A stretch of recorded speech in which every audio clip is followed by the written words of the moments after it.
go back to what Harry discussed, and those were so pretty deep things you said about the teams. You spoke about skills, trust, and meaning. Skills we understand. People need to learn to do stuff. New, maybe. Things that haven't been done yet. If you were to pick a few of the skills that people inside teams lack now and they need, what would that be?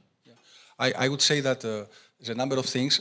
One is how we really collaborate, how we really connect, especially remote, as we know, and this is a big thing. All the things around empathy, really getting inside the other person's mind, when, again, we are not perhaps in the same location. So there is one thing around collaboration. Another thing is about listening, really understanding, to really understand what are we hearing, and not to make projections as to where people are coming from. Sometimes, and probably we all know it, that, and we want to do the right thing. We are coming with judgments instead of saying, maybe there is a positive intent from the other side. So I would say that some human skills we need to certainly revisit. So we need to connect more, to find ways to connect. Give away the judgment, but that's really hard, Harry. That's the hardest thing, because it comes from a good place, because we all want to do the right thing, and we all believe, we are all motivated by being truthful and to try to solve the issue. But here is the thing: we are biased as individuals, as human beings. So we need to be able to step back, to really understand that my perspective is not necessarily the perspective of the other person. How can I get inside his or her shoes? What I have seen many times in many teams, and I would say even here in our country, in Romania, is that people are fantastic when it comes to really performing their work at the highest standards. Sometimes there is some hesitation in asking for help. There is some hesitation in asking for help. Maybe if I do that, I might be seen as vulnerable, for example. I don't know, Crina, what's your opinion on that? Asking for help might go along with being considered not competent enough, not having the right skills for the job. But this is true. I want to talk a little bit about the perspective side you mentioned. And I always talk in, being able to carry on difficult conversations. This is one big one for me. Looking inside teams, working with teams, I have seen that numerous times.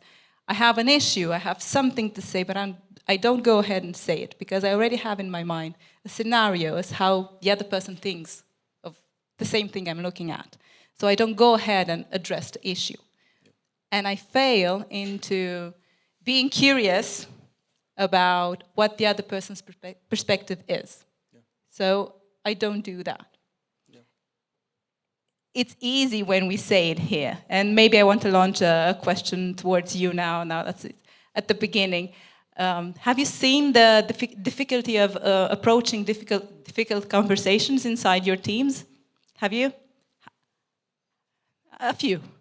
Not all, not everybody. But is it difficult for you to go ahead and approach a difficult conversation? Yeah? Can I have an answer as to why?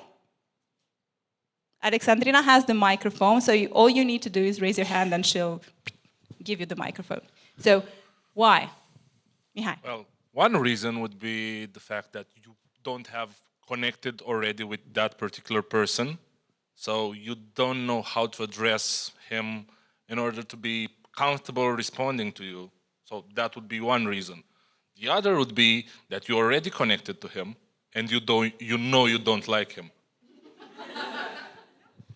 So there are people we don't like. So we don't want to go ahead and have difficult conversations with them because we don't like them, Harry.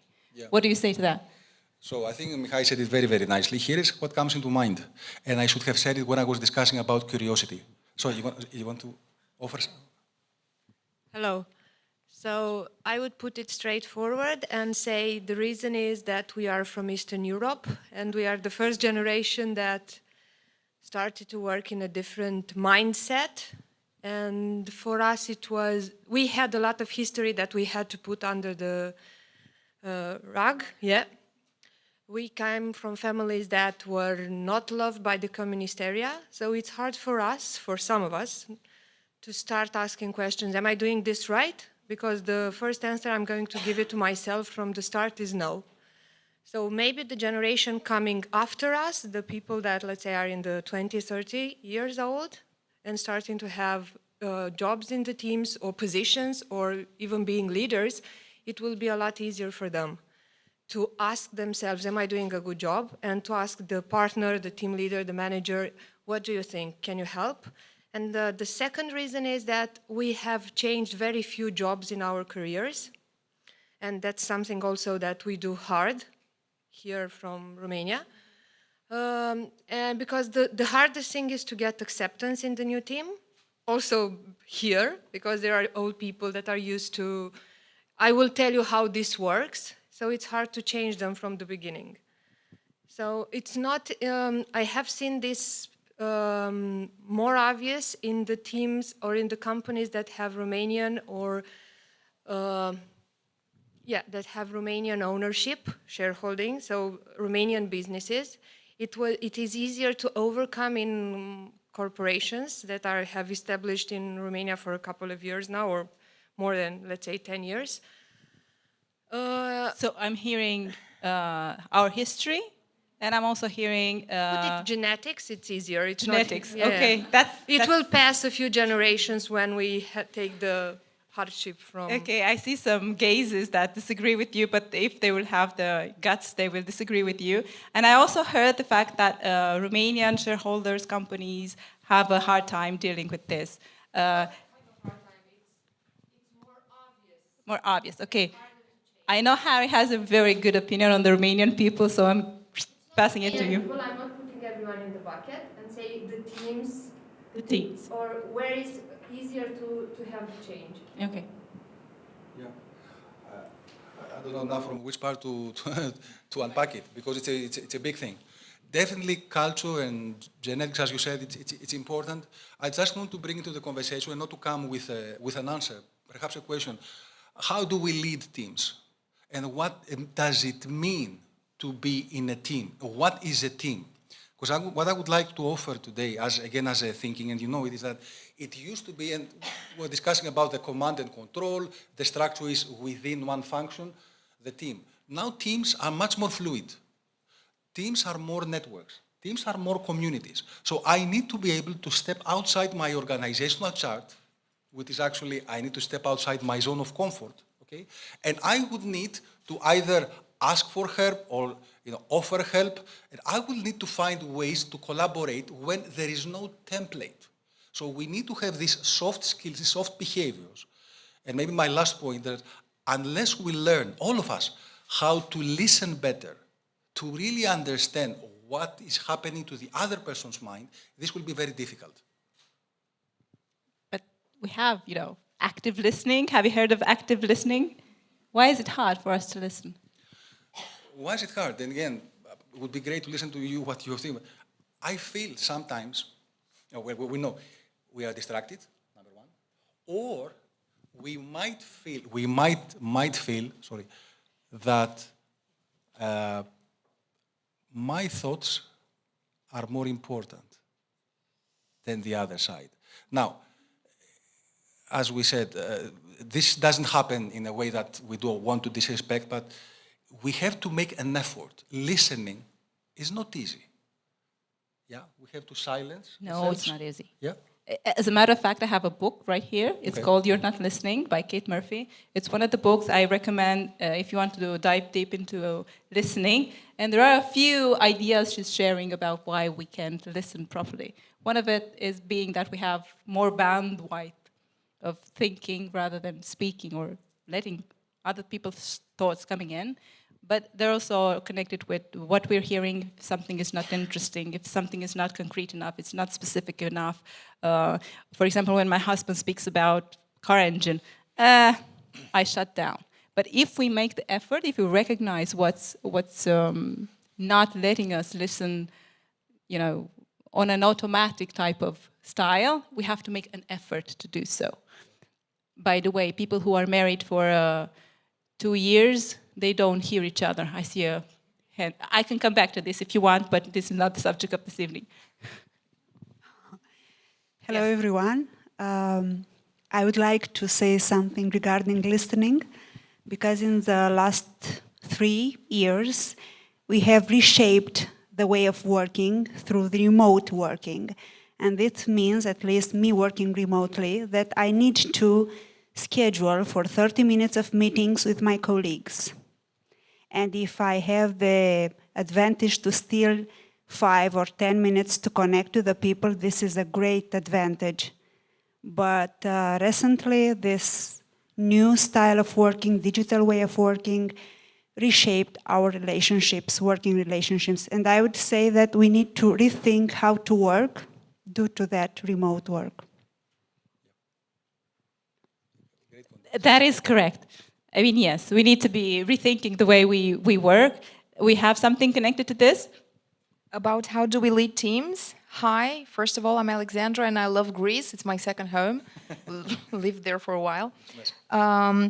About your question, I just found that what I need to understand and get people in my team to understand is if we want to lead others, we firstly need to lead ourselves. I see the case where I have in my teams people that can't lead themselves, can't lead their kids, but have the pretension of wanting to be a leader for other people. And it ties into what you're saying. What's your vision? What's my vision for myself? What's out there? I feel like I don't see you very well. Line of sight connection there. I'm going to stand up now, right? Yeah. Just to see you. And I found out that that's a very good question. So what you said, be curious about the world. How do you fit in the world? What are you going to do in 3-5 years? And I have this question with the people. So before having a difficult conversation, because I do have difficult conversation and they suck, I go into that. I tap into what's bigger than this. Let's zoom out of this. What's the reason we're doing the tough stuff we do now? Because there's a bigger reason. That's something at the end of the rainbow. And also, not be stuck in like one way of leadership. Sometimes we need the military leadership, you know, where the leader leads and the other doesn't ask questions. Like in the mall with the kid, you stick by me, I don't want to get lost, right? And then we need the corporate leadership, where you need to agree with your mentor or you don't go up the scale, right? And sometimes we need the sports leadership, like go team, really, like go team. And we need to learn this culturally, like you said, because we look at Americans and other people and they're like, go team. And we're like, oh my God, they're so weird. You know, sometimes we need this kind of encouragement in our teams. And then I think to tie into the question that you were asking now with the new leadership and the new communication, I think it's a new style of leadership, and it's more collaborative leadership, where it's just called collaborative, like empathetic leadership, where you put the other first and kind of make way. You make way for the other one, and you kind of stand back and let them grow. Sometimes they need to be pushed, sometimes pulled, but just kind of make way. What do you think? Anybody? And after Mihai, we're going to listen to Harry. Are we?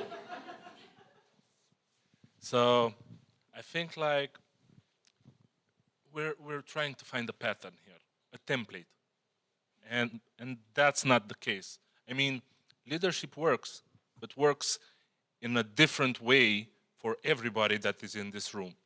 And whatever we're going to try to do and say, well, this works for me, now you apply it, it won't work. So I think everyone should look into themselves and find their leadership style and then enforce it. And then I disagree with the point that was made earlier that because of some reasons we are in a certain way. We cannot say that. I'm sorry. Yeah, we said military, we said enforce. We did the third one. But it's 1 year. No, I mean, we should let that go and find something new. Yeah, but you said We can go home now. tailor it. Enforcing means something a bit different.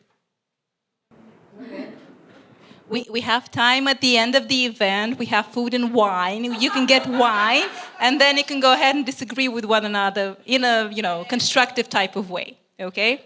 So I would like to gently take this towards the second point you mentioned, Harry, which is trust.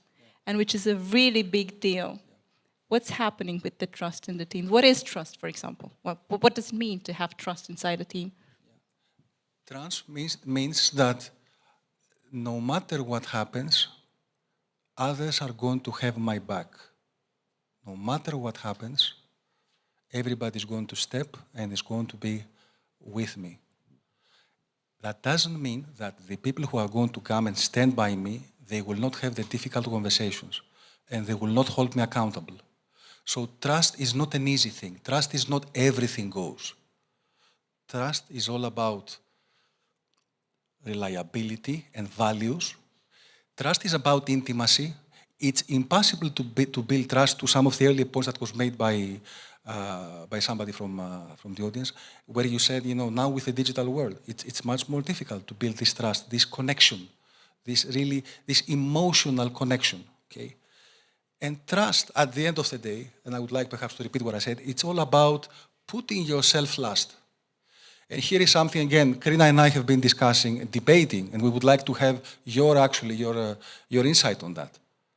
Putting the oxygen mask first. This is something that we have heard in the last 3 years. Yep. And I would like to say that although I understand, I would like to say that this is not the way to go. I would like to say in a provocative way that this is not the way to go, because this way doesn't create trust. Actually, it should be the other way around.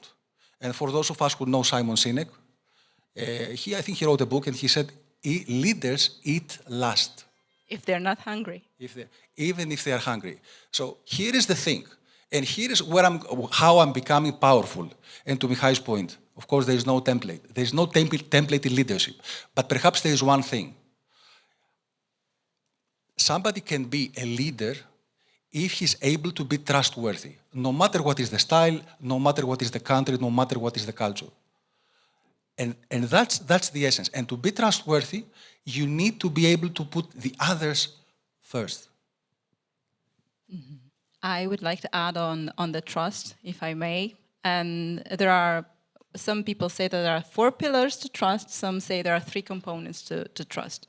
The 3 components to trust could be the part of judgment. The person that I'm trusting has the good judgment, which is they know their business, they know the stuff, they know their technical stuff. I trust him to make decisions in a certain way regarding, I don't know, how to take a video. Costel has the judgment on this, yeah? Also, part of trust is the consistency, yeah? Doing things in a predictable manner and not just, well, today I'm doing it, tomorrow I'm not.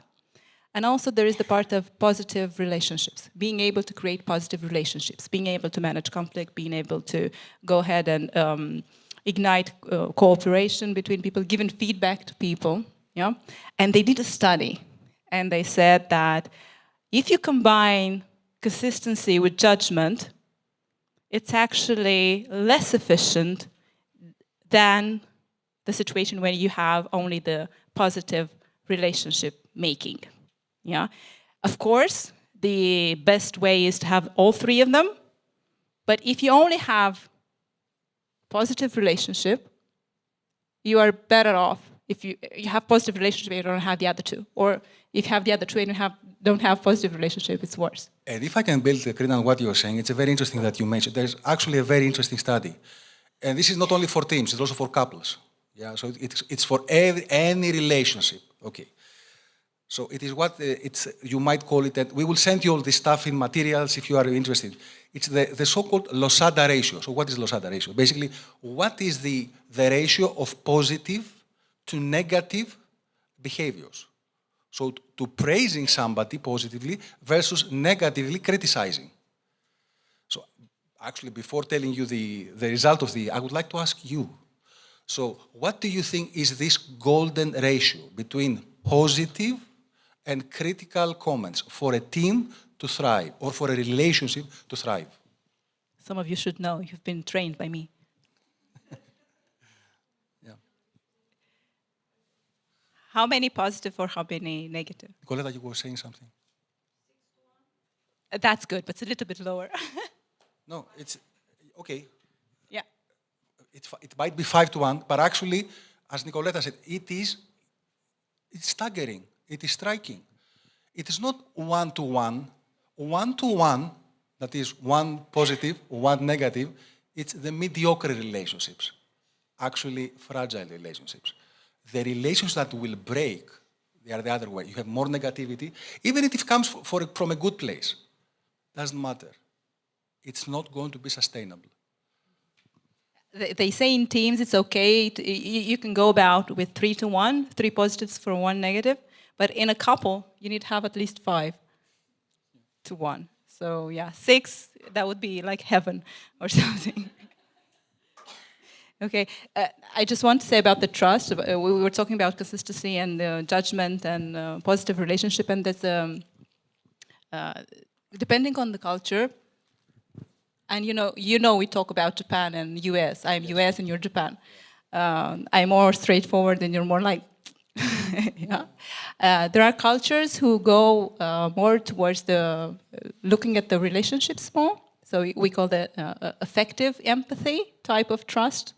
And then we have the cognitive empathy type of trust. So we need to see more, I don't know how our culture is, but I think it's a little bit towards the cognitive and I don't know. Yeah. They haven't made studies for it. But it's between Japan and US. Yeah. So it's not, again, something that's a recipe that stands for. It comes back to Mihai's point, I think, which is very important. There is no one single template. And one of the things that really differentiates us is our ability to be agile and to be open-minded. What works here might not work in other cultures. And Crina, to your point, absolutely. I mean, I'm sure we have all, and we're all working with other nations, and everybody's beautiful and everybody has a lot to say. But it's very different when you work with our American friends. Our American friends will go directly to the point. This is the point. This is the point. This is the contract. If you work with our Southern European friends, could be Greeks, could be Italians, could be also if you work with Asian cultures, Eastern cultures, completely different. And one of the reasons we are actually seeing sometimes, many times, the inability to have a proper conversation is there are different mental models. And I want to give an example which shocked me. I read it somewhere in a book about how Chinese people give feedback. They will never tell to your face, Crina, look, you're wearing black today. They would tell a story about somebody who was wearing black a few days ago and what impact it had on da-da-da-da-da-da. So this is the norm in Asian countries, whilst we are waiting for, give it to me, give it straight up. So this in teams which have different cultures might be an issue. Yeah. If I may, can I just go back on the trust at the team level, if I may, very quickly, because I think it's important. And perhaps you know that in 2015, Google made a specific research as to what are the ingredients of a high-performing teams. Okay, so there were 5 things. There was things like dependability, the composition of the team, the impact we have. You know what was number 1? I don't know if you know the study. Perhaps you know the study. Psychological safety. Psychological safety. What is psychological safety? It means that actually when I have an idea, when I have something, a suggestion, when I want to challenge you, I will do that. And that creates a spirit of trust and a spirit of creativity and a spirit of, we are working as one. Mm-hmm. So psychological safety, I think this is one big thing, psychological safety, because we create psychological safe places for people to express themselves. So I feel safe and psychological safe in this team to say whatever I want to say, even if it's something probably completely stupid. There will be people around me who will help me deal with that. Yeah? Okay, so at the same time, I am giving the other people this. So it's part of the trust in my book. Yeah? Exactly. Okay. I want to talk a little bit about love of difficulty. Because this is one thing when you mentioned the audience was a little bit. Love of difficulty. And I must say this to you, Harry doesn't hear me. He makes my life sometimes because he's bringing a lot of challenges. And sometimes I hate him, but sometimes I love him for this. How do we frame difficulty in a way that we can love it? Very, very difficult, but actually this is the point. One thing to frame it is that if I want to be great, if I want to be excellent in any way, I cannot do it. I cannot do just the familiar. I cannot just do the easy thing. I need to step outside my comfort zone. Analogy could be, I'm going to the gym. What am I doing to the gym? You know, I'm picking weights. So there is some sort of a resistance. Resistance is my friend. Resistance is my friend. Okay? Because only through resistance I will be able to build myself, build my muscles, to build my energy, to build my mental capacity. What is very interesting, the Zen Buddhists are saying something very interesting. They say, the obstacle is the way. The obstacle is the way. And I'm sure that also in Romania we have the saying, I know we have it obviously in Greece and other countries, that every difficulty is for the better. Yeah? So that is the thing. Those of us who are able to actually get into this mindset, we will really create this anti-fragile strength. Well, when I'm working with teams, Harry, everybody's telling me, no, I don't want to fight. I don't want to go into a conflict. I better quiet down and don't say anything because this is not going to end well. So I'm avoiding this. How can we do it? I mean, of course, there are here leaders that have teams and take care of people. But even so, if I'm not a leader, I'm just a member of a team, how do I do it? Or how do I facilitate stuff so that we can go ahead and approach difficulty and conflict in a more constructive I would say two things, and I would really love your insights on that. The first thing, me as a leader, I need to create the conditions for this to happen. Now, how do I do that?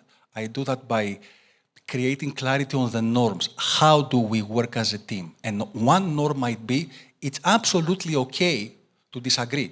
Actually, if you knew something that perhaps would be important for us, but you did not say it because you were a little bit afraid of I will hold you accountable then.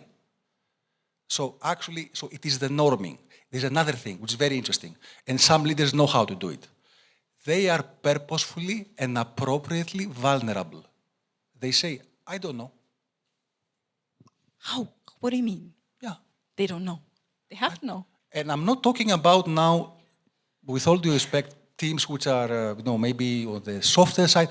I'm talking about the Navy SEALs. So the Navy SEALs, which is one of the hardest, toughest, most determined teams, what they do is, after the action, they take out the helmets, whatever, and say, let's talk truthfully. What happened? What did we learn? What can we do better? What do you think about difficulty, about the love of difficulty? Okay, we have one hand. Yeah. This on? Okay. So I'm going to set up a bit. So just a bit of context. I actually organize summer school in AI, artificial intelligence, right? And it's with the most top researchers kind of in the world in this. And they have like a different take on difficulty. So first of all, what they say is always, and do think of this is an academic event. So it's not for people which are in the industry, right? So it's a really deep question. What will I choose for my thesis and for my field? Because you can be in one of two things. First of all, you can be really cool now, but in 5 years, 10 years, it might be a dead field, So we have that path. So searching for the buzzwords isn't necessarily the way to go.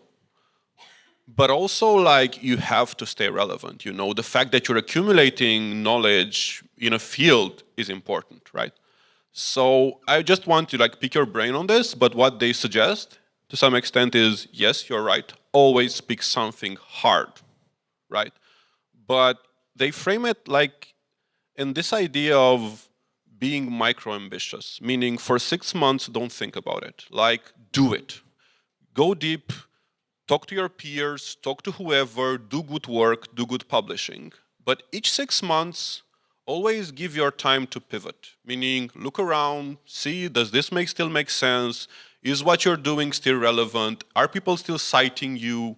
How do you feel about this? Is it a good framing, or would you like to suggest something that's a bit more broad, or I don't know, maybe some way to frame it? Because it's really simple to say, do hard things, but maybe you're knocking at the wrong door, or it's like so hard, you're not ever going to do it to some extent, or do something meaningful to some extent. Yeah, sorry, that's it. I don't know. So, Gabi, I think you framed it beautifully. And here's the tension. Here is the tension. It's not an easy one. The tension is between I don't want to quit, okay? I will do hard, but at the same time, I need to stay curious and agile. And I need to be able to course correct. So I think when we at least try to say do hard things is actually try to think in a way where you don't see just the problem, you see the opportunity behind it, or how can you learn? This is at least what I would say. Gabi, is that helpful? I think I could add to this, when do we know that the hard is too hard? Because going in head-on into a difficulty is, logic, and it helps when you can overcome it. But there are situations when you cannot. Yeah. So the key word here that we haven't used is the word grit. Grit is perseverance on something that you feel passionate about. So you persevere, you have this perseveranza, this tenacitate, okay? But for something that is important to you. Now, it is very interesting that actually, again, this is research, grit is a much better predictor in success compared to intelligence. Now, having said that all, and to Gabi's point, doesn't mean that we are narrow-minded, we just put blinders and no, of course we need to understand what's happening, we need to course correct, we need to be flexible, we need to be fluid. Can I suggest one more point, Crina, for you also? How would you see it? The quiet quitting, which is a trend that we have seen a lot. What would be your take on that? Before I answer your question, I just want to bring here one expression I heard in one of the trainings I've been doing to one of the purist teams I work with, which is, I'm not forcing them to do anything. I help them build wings. So I make them fly, fly. The person is here in this audience. So giving difficulty to our people so that they can fly. I don't want to. Okay, go ahead. You can fly. Quiet quitting. Quiet quitting, of course, there are two trends on this. One, we need to be taking more care of our people, because instead of them being there, they choose to, shut down to the bare minimum and go on. And there's the other trend, which says, why quiet quit and not just quit and choose something that makes you motivated, that gives you wings, that, makes you go beyond what you're asked to do, have initiative and so on. I'm quitting for good side, but I, at the same time, understand that there are ways we as organization, as leaders, can help people understand better what they want, what's the motivation. If maybe they're not in the right place, maybe they need help to fly, maybe they need something different they don't know they need, and so on. So yeah, that's what where are you in the quiet quitting? I think beautifully said, and I would like to start by how you said. It's very important to have clear expectations, both sides. Me as an employee and the employer, what do we need? For example, if you take companies like, let's say Twitter now, I'm just using examples or Amazon.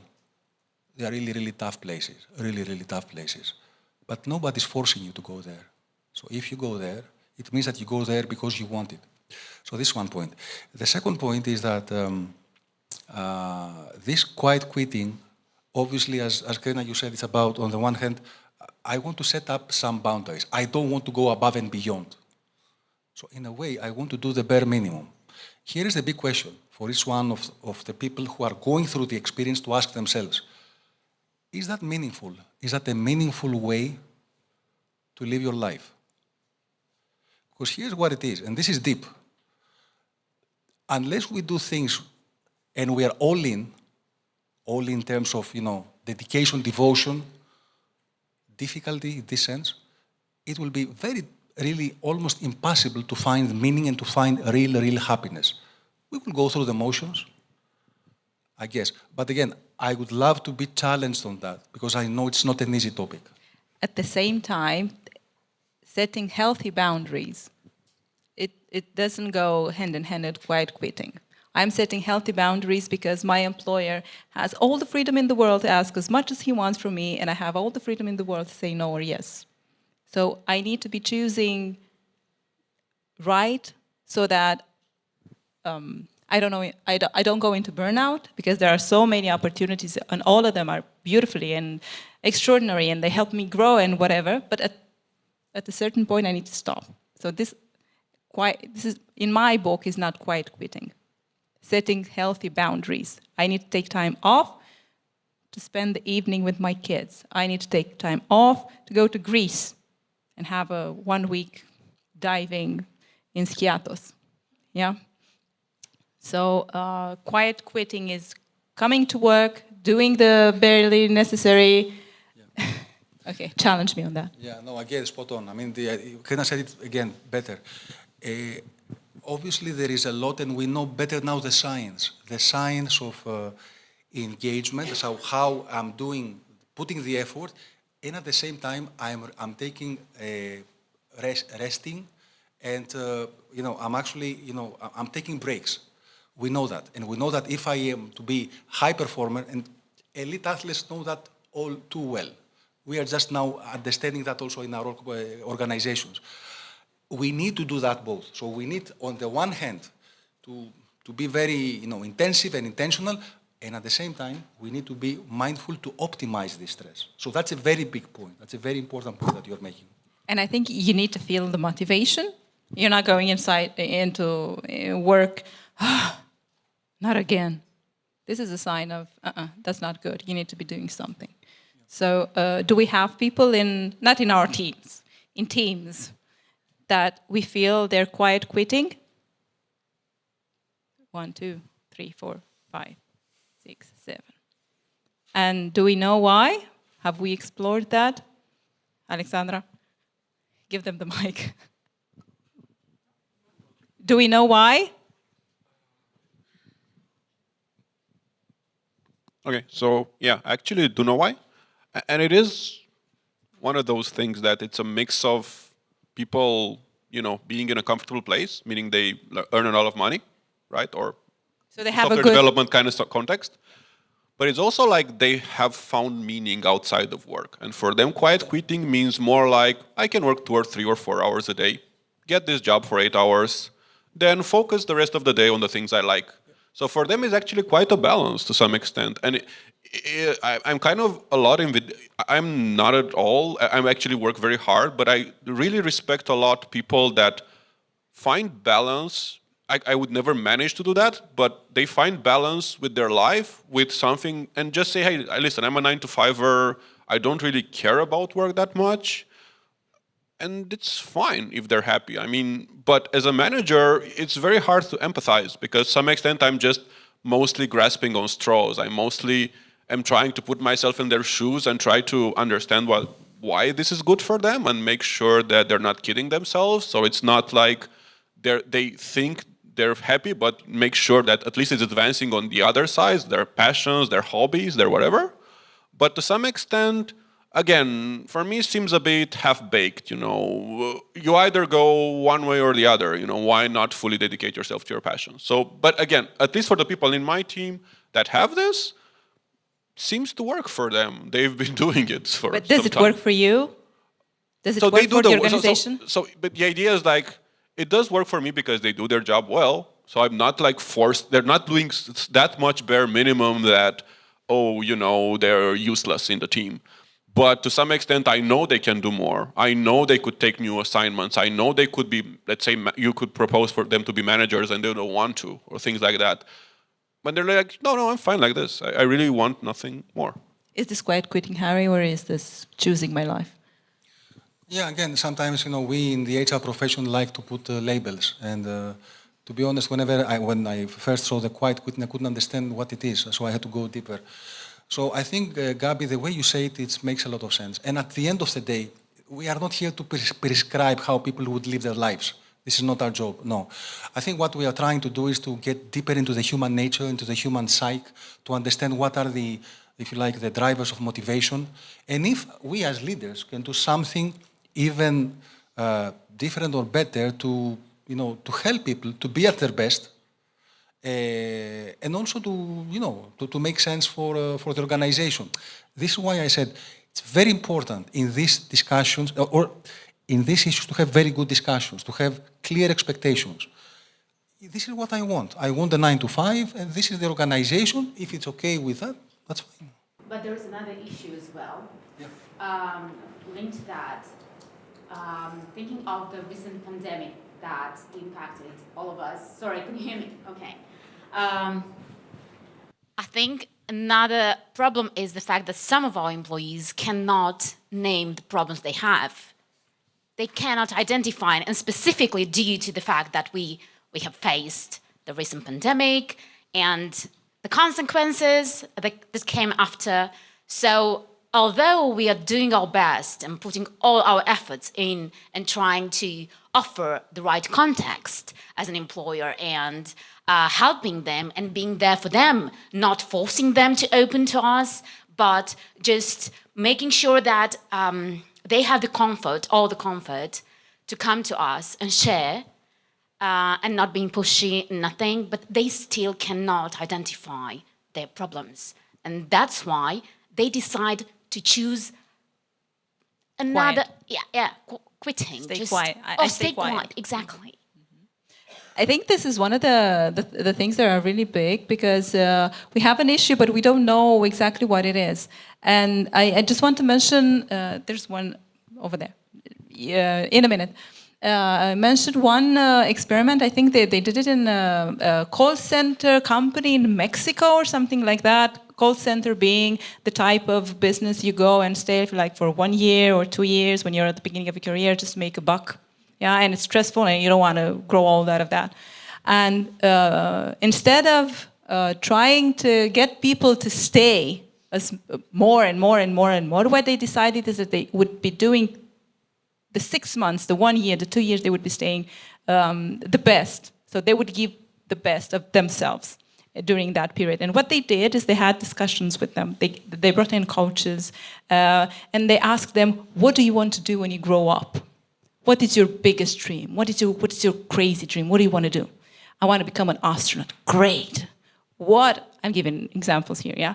If you want to become an astronaut, what type of skills do you need for that? Well, attention to details, mathematics, Okay, we cannot help you with mathematics, but how about you develop, during this 6 months you're with us, your attention to detail? Do you want to be in a project where you would develop this?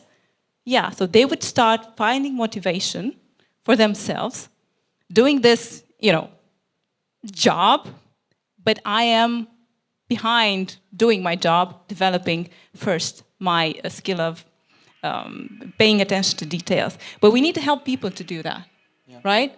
We need to not get pushy, as Christina said, but find a way to help them see, what do you need to go. Okay, you want to do your job and then go, do your hobbies at home, fine. But can we do something inside this 8 hours you're working with us so that you would feel that you're working for yourself? Again, wonderfully said. And this is real coaching. So this is real coaching. So what you're doing, what you're saying is actually you are projecting the ideas of the person into the future, what he or she wants to become, and then going back, okay, how can we get there? What are the skills? What are the milestones? That's beautiful. I think the question is, how can we as leaders do more of that? Yep. How can we do? Okay, Juana. Yeah, I want to put on the table other perspective about quiet quitting. And I think this quiet quitting is more often after the pandemic. And it's related a lot with a space and a culture where the employees are not feeling in a safety, psychological safety place. Actually, quiet quitting, it's not about the people that are doing, let's say, ordinary work. Quiet quitting are doing also the people that are very passionate about their job. They are coming to a job with a great willing to do and to change things, but they are meeting maybe a lot of ego. They are meeting maybe a lot of Resistance. They are meeting a lot of situation where they are a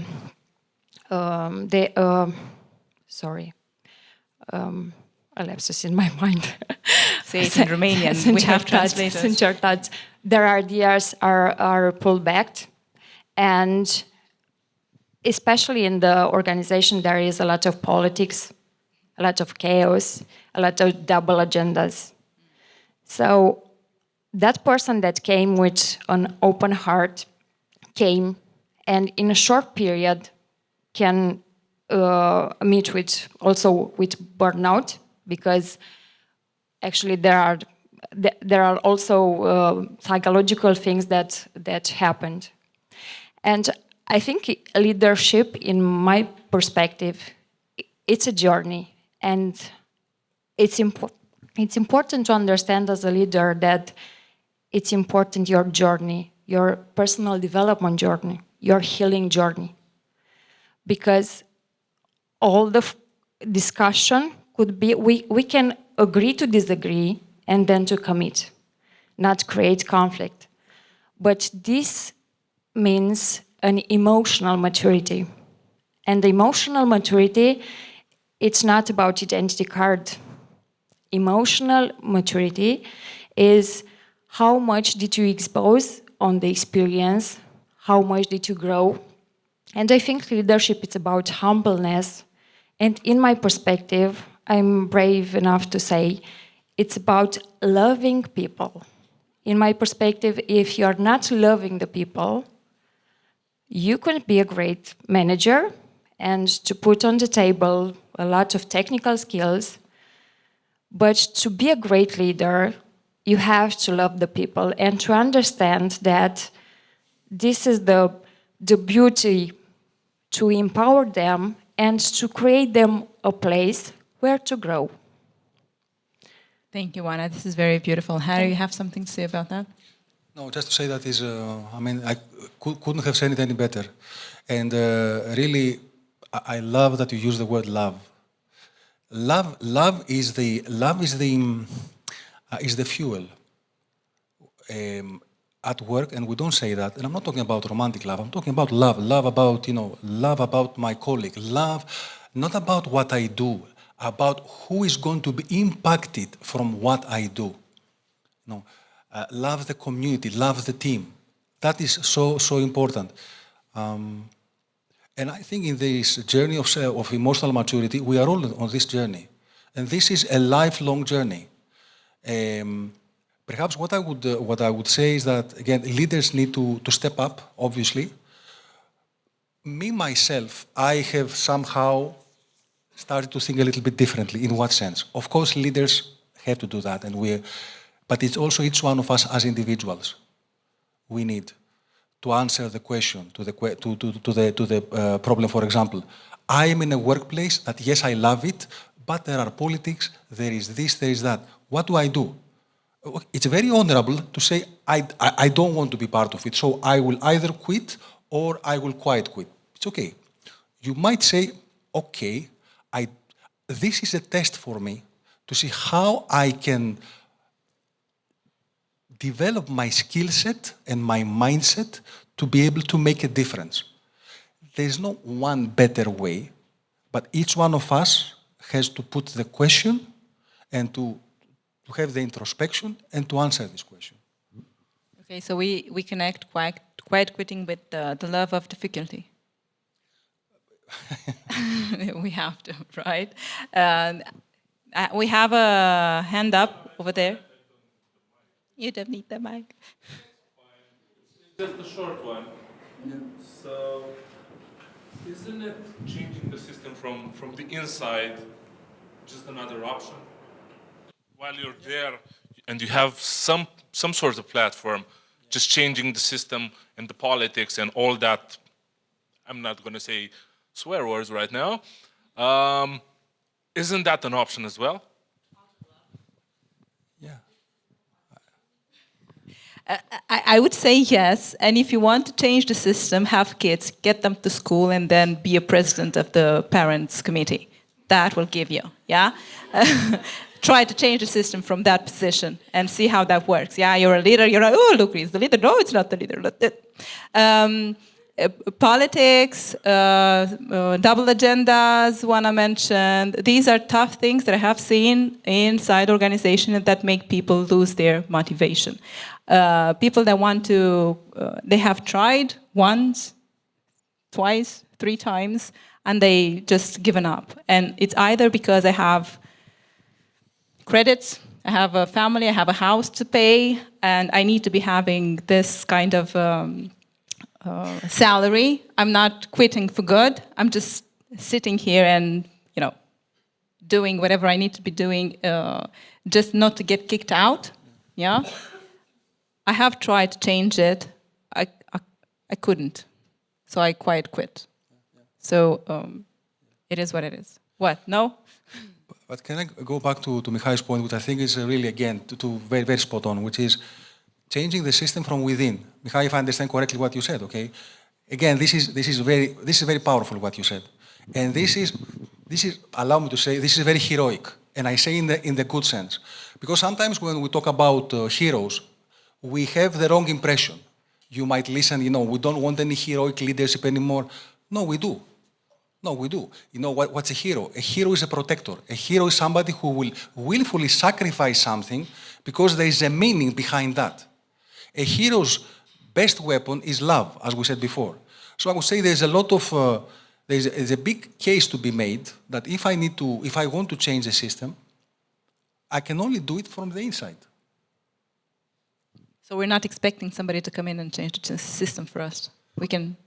Yeah, and I mean, at the end of the day, nobody can change management. And you know why 70% of the change management is not successful?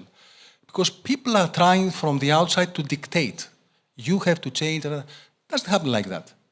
It's all about the individual. If I feel, that makes sense to me, okay. So people like change. They don't like to be changed.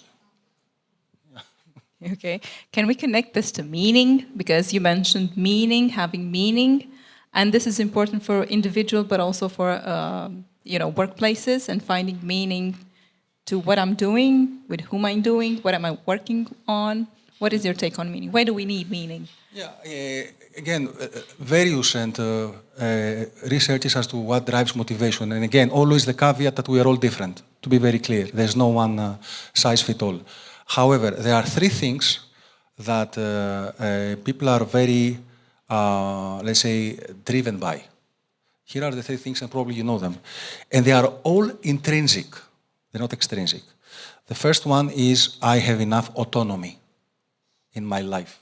So I choose how to work or how to do things. I have enough autonomy. Number 2 is what we call mastery, which is actually I develop my skill in something which I like. And number 3, it's purpose. So there's something bigger for me, something bigger than me that I aspire to achieve. So, and again, it's for this discussion.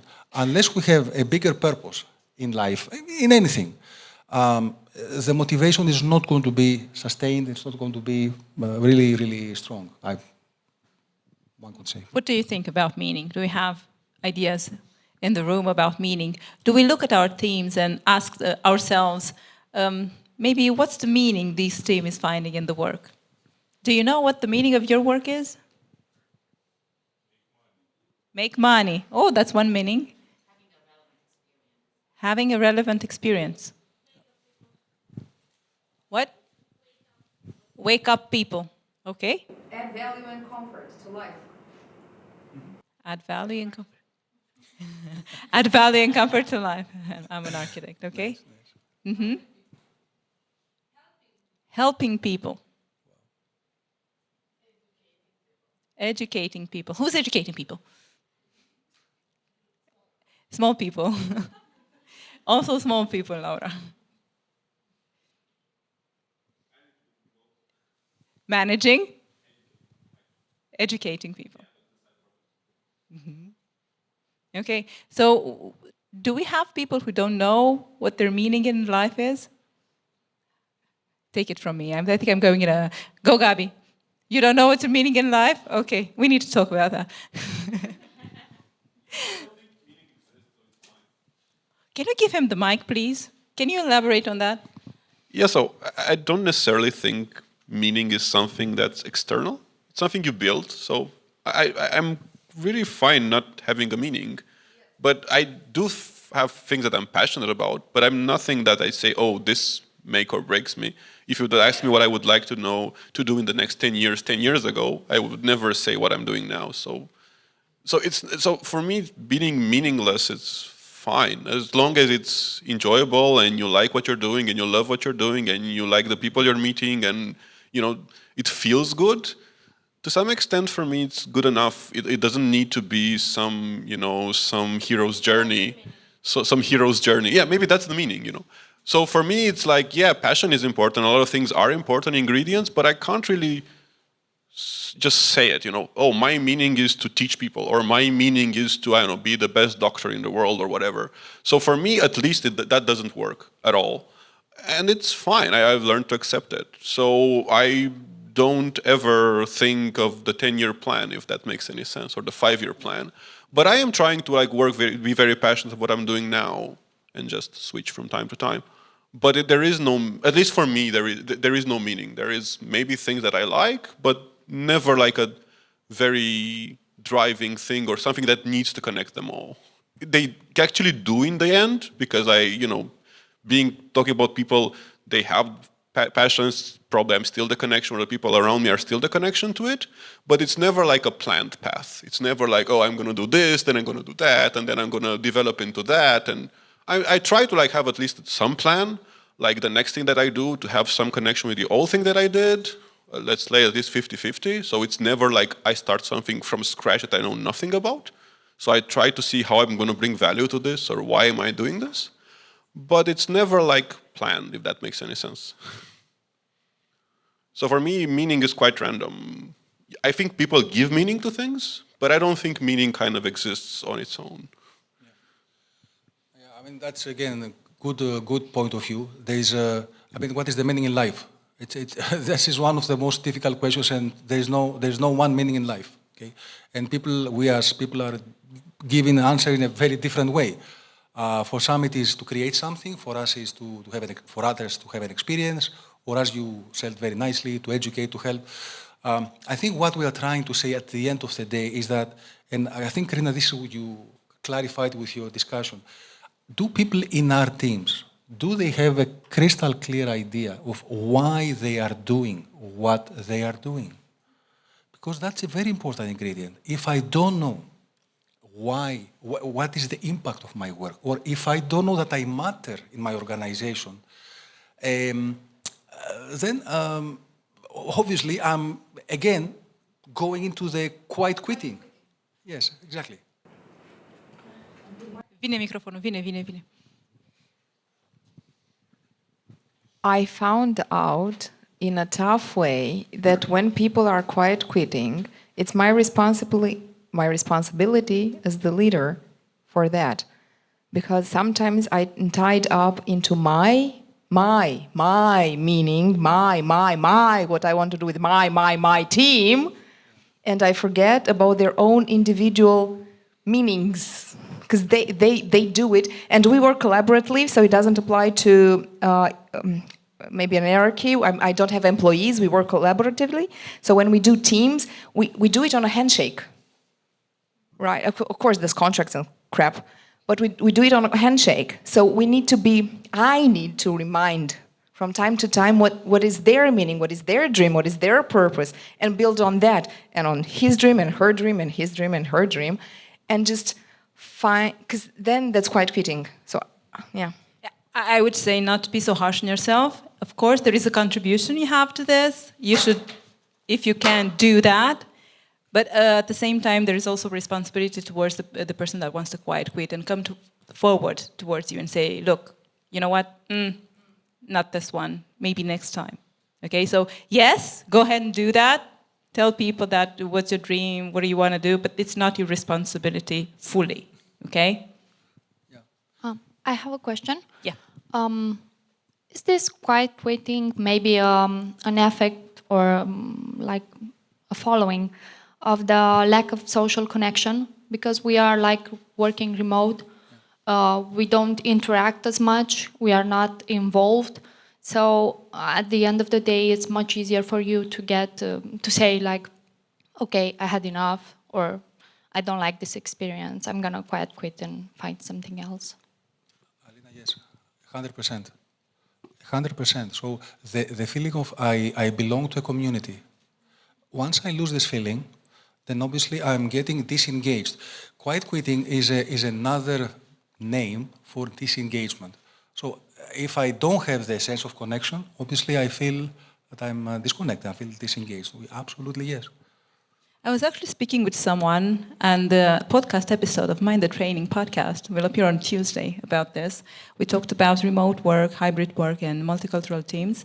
And she's an HR for a 600 people, crazy stuff.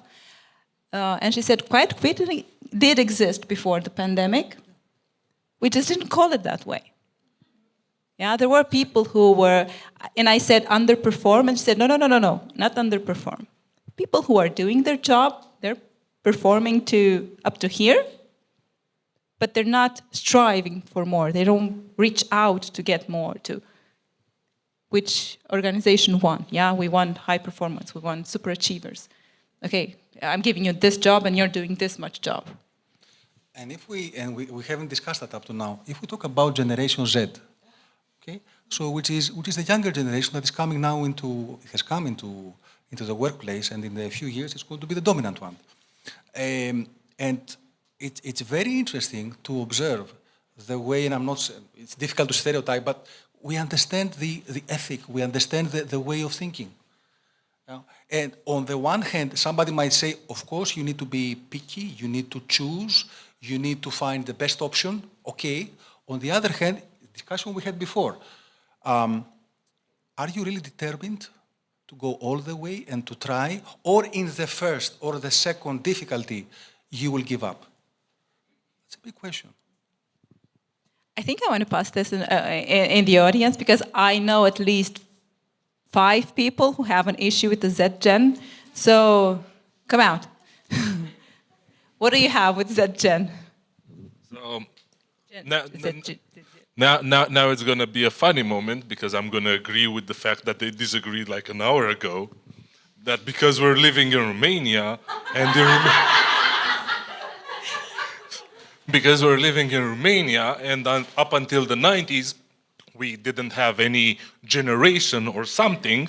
So basically, those rules with millennials and Generation Z and apply to us, but apply in the next 20 years. It's the base in the States. We're talking about the first generation, which was in the 50s, and they calculated the size of their lawn and how much lawn are they doing. Now, this doesn't apply to us in the extent that applies in the States. Okay, so you don't have an issue with Z-Gen? No, I have an issue. Christina. Another thing that I've noticed, at least, is that with this generation, our responsibility is to keep them focused. Focused. Yes, and this not only adapting, they will be able to adapt to any conditions, but to keep them engaged, to keep them focused, to keep them interested in what we do. This will be a challenge because in comparison to our generation, when we just adapted to whatever it was offered and put on the table, for them, we need to entertain them. So it's gonna be different. I think this is the first time I'm hearing this. But it is. This Okay, is how I need to feel entertain them. We have over there one. Okay, thank you, Christina. This is interesting. So entertain them, bring them clowns.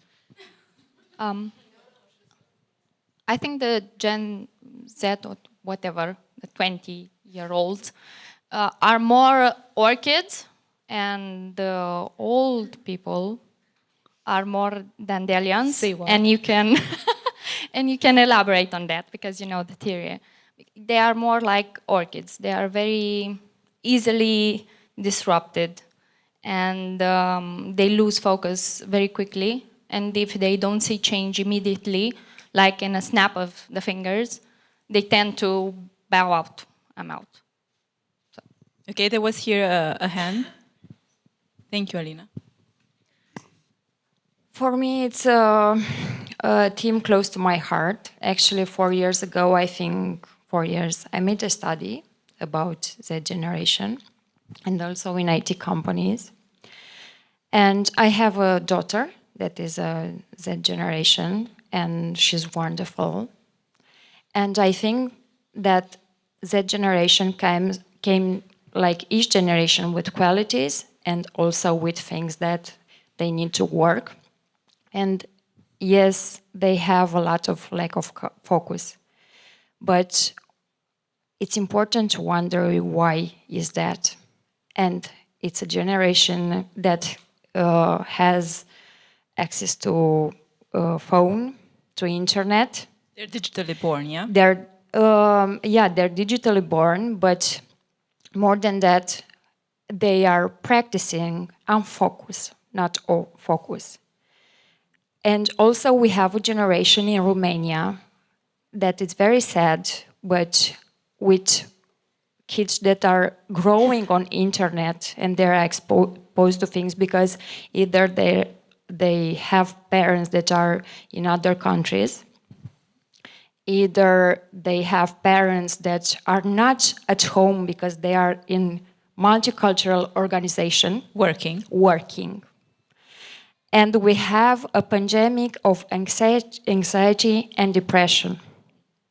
And I think when we are talking about the Z generation, it's important to understand that our multiple stakeholders, to use a word from IT, it's about parents, what we are doing with our kids at home, and to be aware also about the opportunity that this era they are offering, but also what are the things that could harm them. It's about school, and unfortunately in Romania, the educational system, it's not supporting about creating skills and emotional development. It's about them, and also it's about the companies when are getting there, because also we have a lot of companies that are burn that Z generation. So what we see now, Z generation coming to work, is a result of not paying attention to what happens before. We are. It's like when you are planting the seeds, and after that you are buying the plant. And actually, we have the Z generation in Romania, and we have a lot of behaviors, and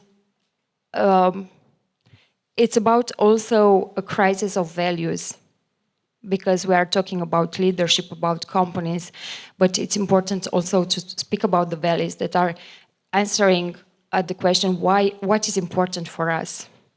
And I think it's about a crisis of authenticity, because it's not, I don't know, it's not cool to be authentic in your way. It's cool to be with your gang, with your friends, or we are talking about other values that I think today, I don't know if there are let's say, I actually heard this about different values in a lot of teams I was working with, especially the ones that have management from people from their 40s, 45s, even 30 something, 35-ish plus. And they have to deal with people that are 22, 23. So there is a gap of values. What I see fit for work behavior, what I see fit for reactions to stuff that happens at work. If I'm giving you an assignment, you should be just taking it. Don't argue with me. Don't comment. Don't ask questions. Just take it and do it. And Z-Gen is coming with all these challenges. And there's the good side and the bad side. The good side is that they are saying stop a lot more easier than we do, which is good, by the way. Yeah, it's good. And but they're also the fact that they can disengage much faster. and actually there are things in our country, the first generation that are not linked. They are not linked by a home, but buying homes. And I think there are the first generation that are letting the energy to flow. They are very able to switch towns, jobs, and it's something that is real. It's important to adapt about it's not only a situational leadership, it's also generational leadership. And it's important to learn how to be a leader for Z generation, for millennials, and also for X generation, and baby boomers, because we have baby boomers too. I think, Crina, just to wrap up, this goes back to the initial thoughts of staying curious and being open-minded and witnessing what's happening, because it's amazing just seeing these generation developing in front of our eyes, and just be there for them. Let's see, how can we fit in? How can we help them fit in the same world? So we need to prepare. And not predict the outcomes and expectations, set expectations, so on. But just be there. Just be there. Yeah. Can I? Sorry, am I interrupting? Please. I have a Gen Z sister, and I just want to say I love them. I have 2 businesses in my architecture practice. I wouldn't hire them if you paid me, because they can't focus on stuff and they need to recheck their drawings. But I have another field, and we set up businesses. We have a marketing franchise, and they're amazing in teams. I love them. They're always connected. They are fantastic. They know the best place for nails and crepe, and they'll get you Rammstein passes and Berlin Opera front row seat, 130 euros, for 40. And they challenge the system. They say yes, they say no, they're frank, they're amazing, they make you think of other stuff. They are so passionate about colors and, the little details that sometimes we are so important and serious to think about. And it's just fantastic. It's just, they're like the glitter of life. Come on, we're too serious about this. They help us. We're not helping them. No, I think the only thing that was coming to my mind, listening to your thoughts, which are absolutely fantastic. Each one of us, let's become their mentors. Let's become their mentors. Let's pick people that we know, and let's stay with them, and let's have the conversation, put the question, listen, try to understand, and help them to get to their path of excellence and greatness. I think it's time to slowly, because one of my worries is that we will be so long that I will not have time to drink the wine. So, you know how I feel about the wine. I think we should go ahead and try to wrap up. I just want to check that if there are any unanswered questions, if you want Harry to answer one of your questions connected to teams and what the future for them looks like. There's one. Yeah, I have a quick question, although it might seem like a very Gladwellian question. Hear me out a bit. So, you kind of have teams on 2 levels. Kind of the technical level, what they're doing, if they're good at what they're doing, right? And kind of the soft skills and everything that, all the glue that makes this thing work as a team, not necessarily at the individual level. So the question is kind of, do you agree or disagree, or what would you choose to improve? Meaning the quintessential graduate question, meaning if you're a manager and can choose to improve your best person or your worst person, what would you choose? On which of these two planes would you choose? Would you say, I'm going to replace my best performing person in the team with someone better, or my worst performing, meaning like business performing team, or my best, empathy, soft skills performer, or my worst soft skills performer? What would you choose? I don't think it's a correct answer, I'm just curious. Yeah, just to understand, Gabi, exactly the question, I think there are 2 points. One is, do you address the best performer or do you address the worst performer? This is one thing. And which of these two levels would you choose? So you would either choose to improve your best performer, or your best soft skills performer, or your worst performer, or your worst soft skills performer? So it's technical, it's 2 cases. Technical, that's one, best, worst, and then soft skills, best, worst.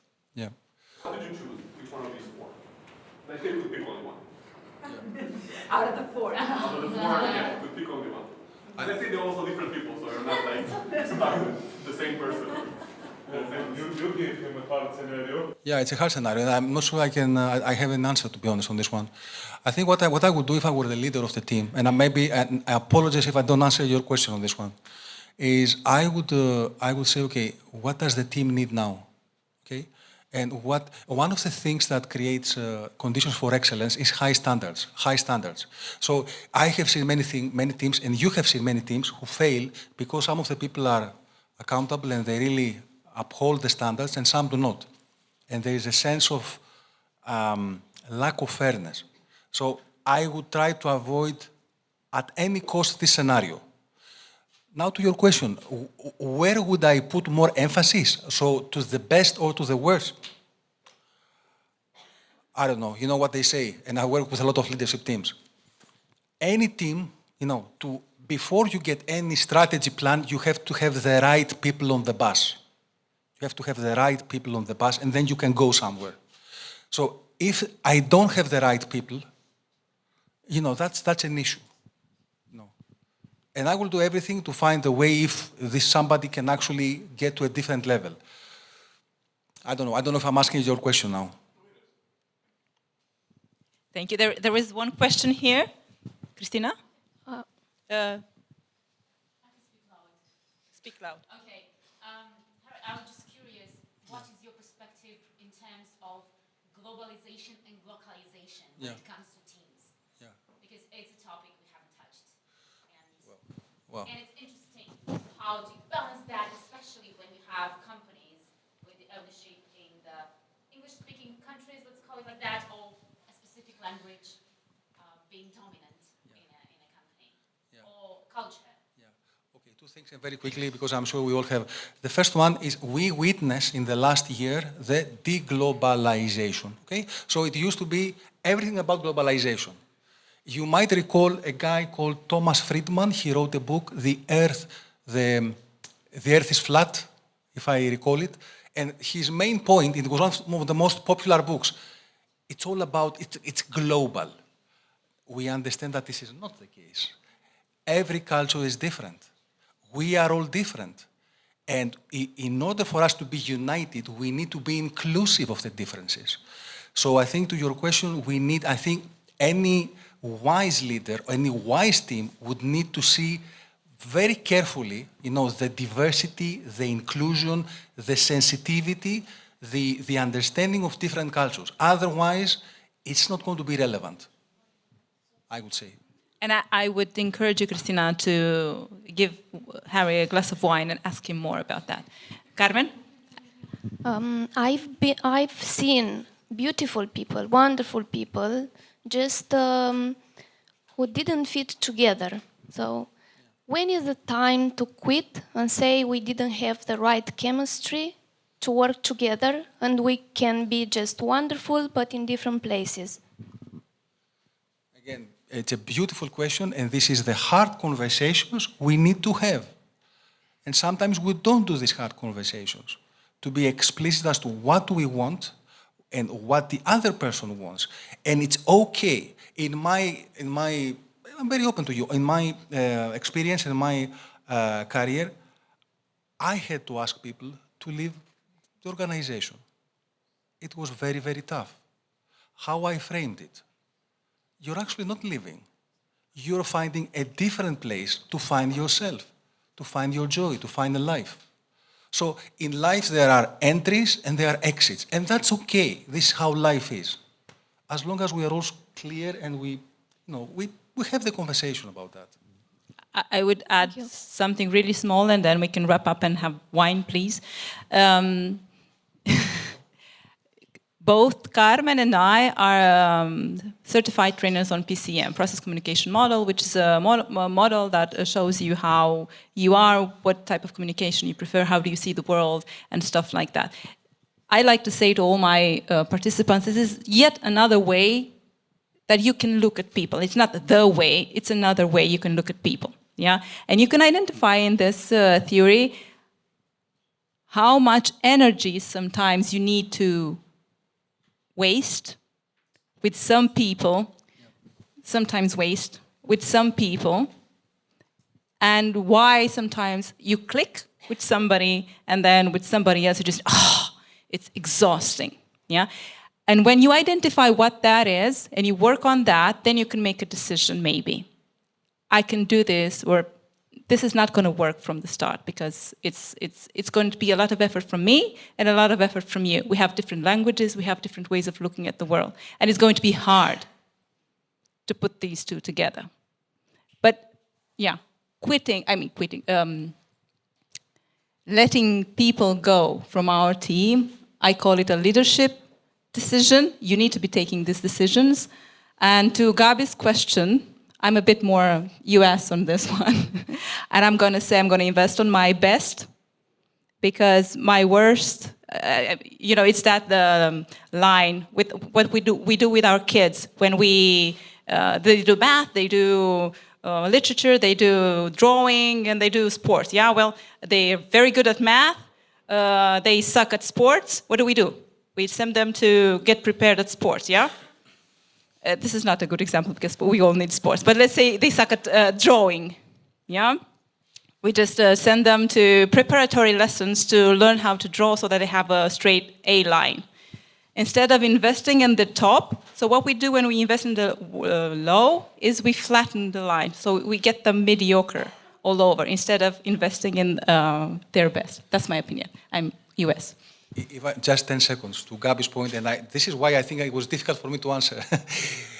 Because I'm trying, and maybe I don't know if I'm right, why should be either or?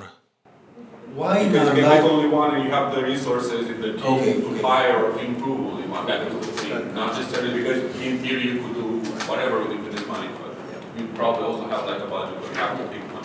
Because actually, as you know, expand your responsibility. If the one you decide that, okay, I need to improve this one, and it does not want to be improved. You can replace it, that's the idea. It doesn't matter. It's like you think of the health of the team, which would you pick, kind of. Let's say improve not necessarily means I think improving that person, but replacing it or take someone from another team which fits better, and you're like, I think my point was, what if the low performer is in fact low performer, but he's really motivated to do that?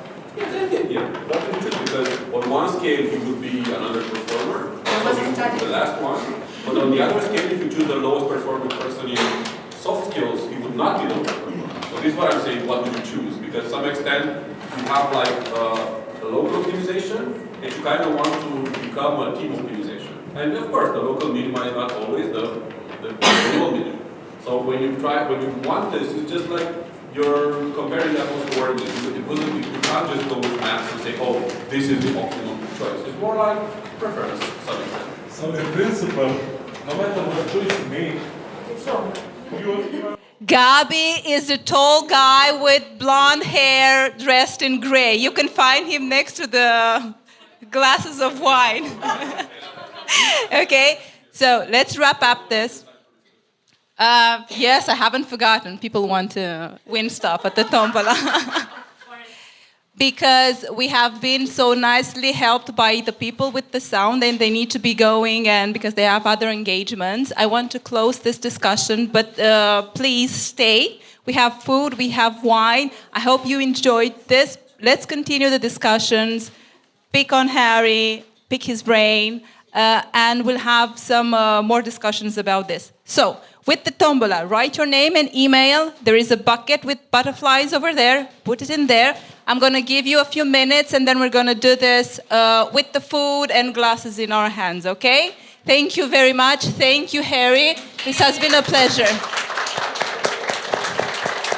Wine, people.